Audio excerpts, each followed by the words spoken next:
DBZ, and this is another top 5 list. Right now, I'm working on a couple of top 5 lists in a row. This is, in my opinion, top 5, or rather, 5 very underrated PS4 games. I'm also doing 5 underrated PS3 games. This one is actually one I had imported from the UK, which is why you have a different rating than the ESRB range system. This game is definitely interesting to say the least.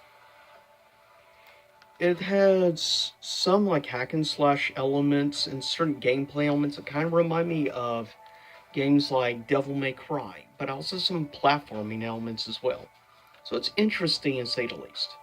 But yeah, it's a very overlooked, but then again, maybe it's because it's a more or less strictly was released in Europe, and the only way you can get it over here is basically either on PSN or importing.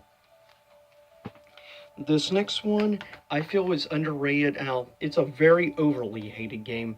The overall gameplay is not the greatest, I will admit that.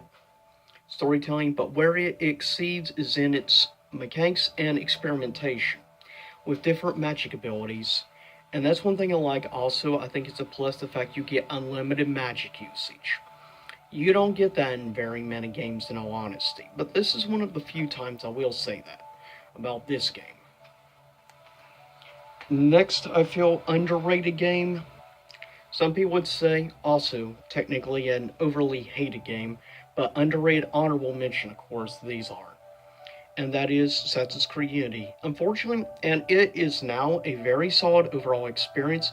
Personally, in areas, I actually like Assassin's Creed Unity more than I like Assassin's Creed Syndicate.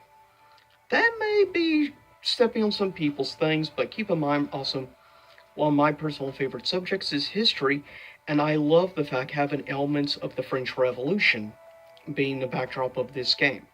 And that's probably one of the reasons I like this game in a lot of ways more. Plus, it doesn't hurt now, at least they've worked out pretty much all the bugs from years ago. They've had years to work on, but yeah, I much prefer the experience of this game over Syndicate, and pretty much up there with even Black Flag on enjoyment. But that's just me. Everyone has their own taste.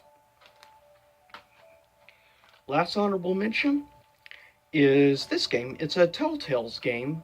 I've actually never really played any of the Borderlands games as of yet, but I have played the Telltales, which technically you can't really call an actual Borderlands game per se, but it's still a lot of fun. And I highly recommend. I personally enjoyed the storytelling aspects of this game.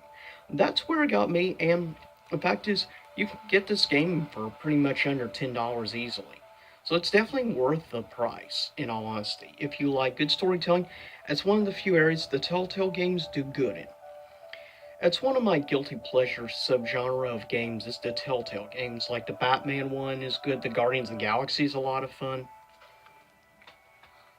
This is coming in at number 5. And this is, I think, the only VR game on the list. It's unfortunately a very overlooked VR game. And I don't know why that is. It's a lot of fun. Eve Valkyrie, especially if you want a good VR experience with space combat and elements such as that, this is definitely a good route to go, in all honesty.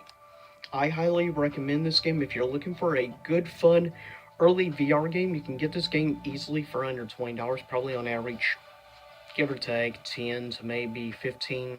So the price is good for a good solid VR experience. You will get a few hours of good gameplay out of this, I will say. If you're looking for a fun, good VR experience and you're just now getting into VR, this is definitely one of the games I highly recommend. In the future, if you want, I'll even do maybe a top 5 list of top 5 recommended VR games. Coming in at number 4, it's not higher on this list because I feel there is a very loyal base to this game. Of course, I did a game through last year of this. It's a great platformer slash puzzle game.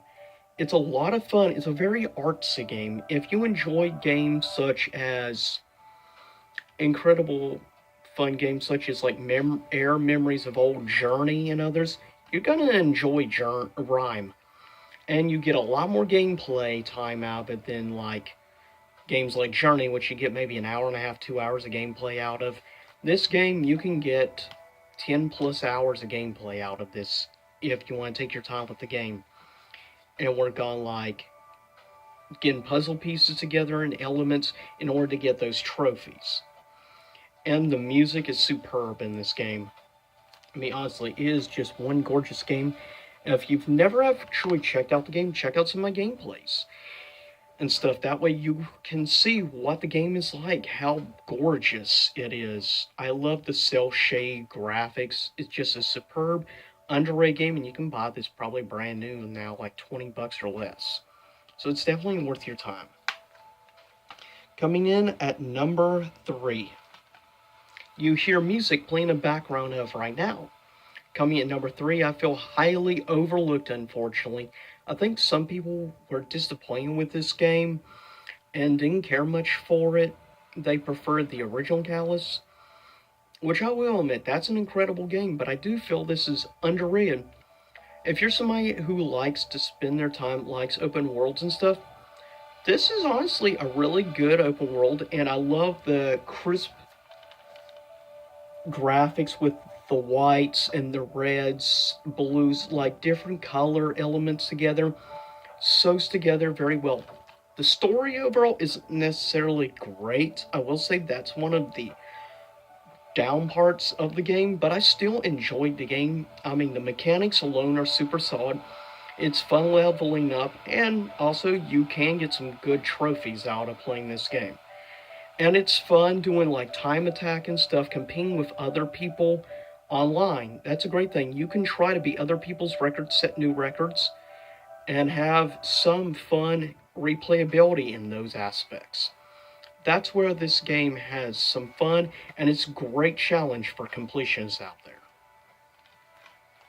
Coming in at number 2, I actually don't have a physical copy. I got digitally remastered, so I'll just show the Vita case. But coming in number 2 is Gravity Rush Remastered. It's a highly overlooked game. It's definitely, easily, in my opinion, probably the best game overall from the PlayStation Vita, hands down. But it is also incredibly underrated, and if you get a chance to get the remastered, you can get on sale a lot for like $5 to $10 on average on PSN sales, so get it if you get the chance. Now, coming at number 1, I think more people are starting to realize it's a good game, but sadly it is overlooked, and that is The Order 1886. You can probably on average buy this now, refurbished pre-owned at GameStop for like $5 or less. That is a great, great game. I mean, seriously, if you get the chance, get the game.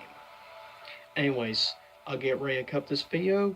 It's a gorgeous looking game. I will say storytelling is good, the voice acting is good, and I don't like how there's so many freaking quick time events. That is one of the main pet peeves of the game, but is definitely gorgeous, and to believe this was a launch title is hard to believe graphically. It holds up very well against current games, out in all honesty. So if you get a chance, try out The Order 1886. If you love werewolves and stuff, you will love this time period piece. On average, 5 or 6 hours of gameplay. So that's more than worth it for $4 or $5 for the game, because I got this game for like $4, I think, on eBay. So yeah, get a chance, try it out. You won't be disappointed if you enjoy time period pieces. I'll see you next time.